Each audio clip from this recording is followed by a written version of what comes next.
Добрый день, уважаемые жюри, участники конференции. Меня зовут Петров Лусхан, ученик 7 класса Остской школы.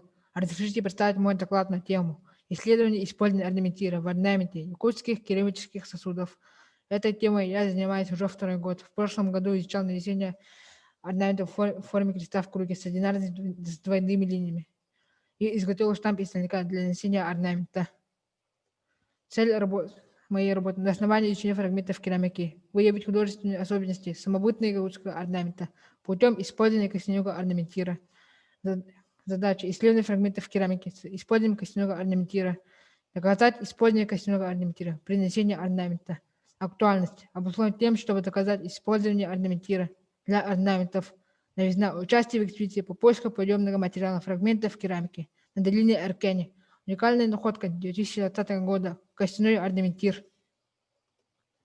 Костяной орнаментир был найден в 2020 году в местности Кутулах-Тумха, над пастбищем урочища Чебахче, Наговицына Прокопием Романовичем. Орнаментир изготовлен из кости неизвестного происхождения, но структура показывает, что это кость. Длина 4 см, ширина 1,3 на пол сантиметра, толщина 1 см. На одном конце толщиной пол сантиметра сделан вырез в виде угла для нанесения штампов по своей длине и пронесения рядов давлений рожками. Орнаментиры появляется орнамент в виде пояса с двумя рядами дорожек. Этот орнамент называется тангалай-ою. Такой орнамент наносится вокруг тулова сосуда, который служит как бы поясом изгороди кюре для сосуда. Мы оберегает пищу от злых духов. Орнаментир служил для нанесения орнаментов, начиная с татарской культуры и традиционной культуры якутов в XIX веке, что доказывает находками фрагментов керамики на долине Эркени. В местности Чевахче есть битей, чаран и абут с орнаментами, нанесенными предположительно вот таким орнаментиром.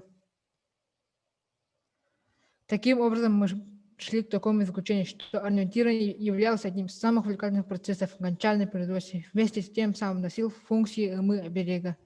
Нанесение орнаментов орнаментиром, который служил как бы поясом изгородью кюре для сосудов со всех сторон света и по вере народа Саха оберегала пищу в керамическом сосуде от злых духов и нечистых сил.